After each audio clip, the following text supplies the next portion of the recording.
complete. So now with 6 seconds remaining, we get a timeout on the field.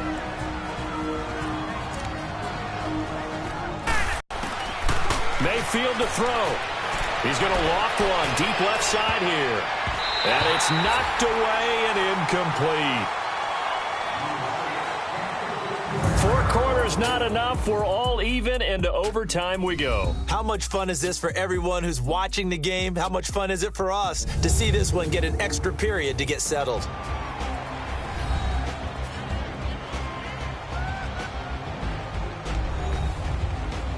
It's a little teaching moment here. Overtime rules. Remind us how this goes, partner.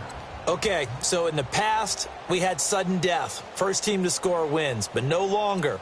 Now, if the team receives the ball, scores a touchdown, they win the game. If they kick a field goal, though, or don't score, the other team gets a possession. And after both teams get a possession, then we're into sudden death. First team to score wins the game. So we're right back where we started, all even as the kick's away. The return man here, Dwayne Harris. And he'll take it up past the 25 to the 26-yard line. Now the Oakland offense heading back onto the field to take over. They control their own destiny here. They have the football in overtime. Obviously, a touchdown would win it.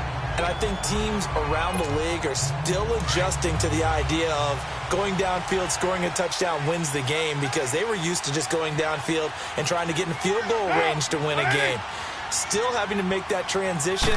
Let's face it now, the ones who are doing it best know they need to go down, attack, put the ball in the end zone, and not leave it up to a field goal and give the other team a chance. Yeah, as we said, they control their own destiny now. He wasn't able to really get anything going in regulation. Maybe it'll be a little different story here in overtime. And it appears that with that call, they want to establish the run in overtime, try and set the tone for what they're going to get done. And you're right, maybe it didn't work so well in regulation. Overtime could be the charm. And by the way, yards count either way. They'll keep pounding here with Ledge. And he'll be limited to a short gain up to about the 34-yard line. And he got half of what he needed there, 2 yards, and it'll bring up a 3rd and 2 more. And this is why aggressive defensive coordinators love to blitz. It wreaks havoc because they end up taking their attention to the blitzers, freed up the D lineman to make the play. Hoping to keep this OT drive alive. Now they face a 3rd and 2. First throw of overtime for Carr. And he finds Cook. And he will have a first down here at about the 40. A Raiders first down. Carr hooking up with Cook. So he hooked up with a veteran there, and in overtime, that's not a bad idea. Go with the age and the experience. Yeah, because sometimes the young guys, they give you the fresh legs and give you all that bounce. But in this type of a situation, sometimes those legs slow down a little bit as the enormity of the moment overwhelms them. The veteran guys, they tend to come through. They'll run to Marshawn Lynch, and he will be brought down at about the 43 that time. A gain of 3, 2nd down. They tried a quick hitter inside, but that one was swallowed up because what they're hoping, those big defensive linemen will take the bait and move laterally and open up a crease that they can run through. Didn't happen on that play.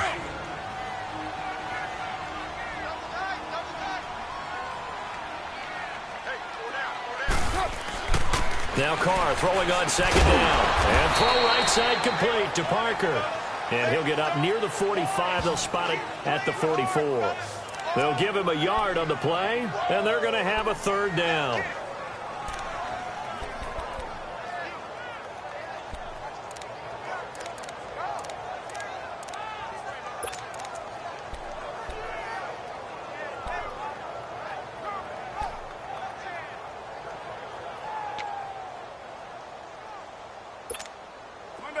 It looks like a nickel set now for the Browns on 3rd down.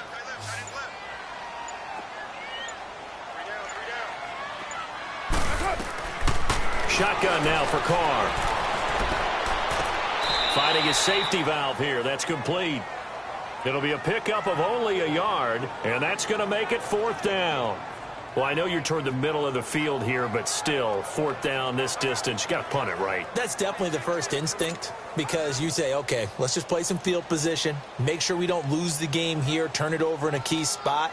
But if you feel really good about your trigger guy, if you feel great about him, you might want to leave the ball in his hands and let him work his magic.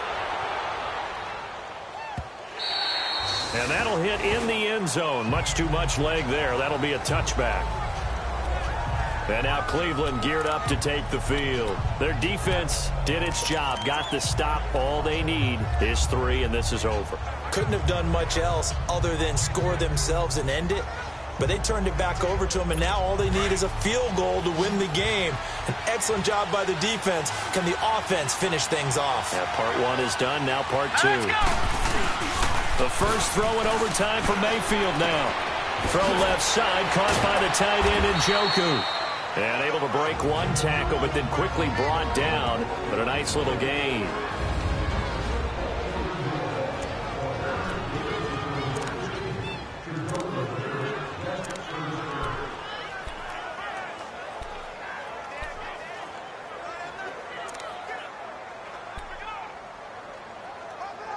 From the 26, they'll line up on 2nd and 4. All right, now, lucky 56. Lucky 56. Working out of the gun, Mayfield. That's complete over the middle to Callaway. And he takes this up to the 40-yard line before being corralled. 13 yards as the quick slant keeps the drive moving. You can see the time and effort and thought that they put into their passing game because it was evident right there. It looks like a simple pitch and catch, but you and I both know that they have planned for this and worked hard to make it happen.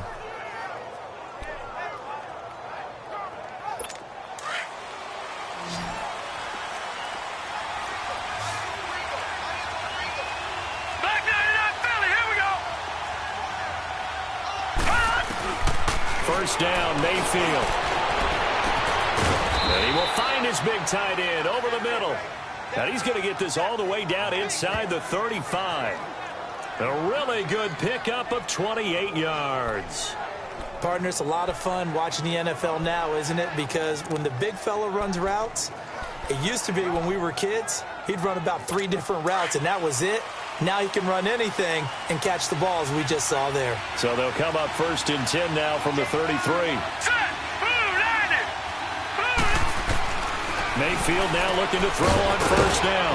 And a quick throw here, that's complete. Now the timeout comes here in the waning seconds of this overtime as we could be set up at long.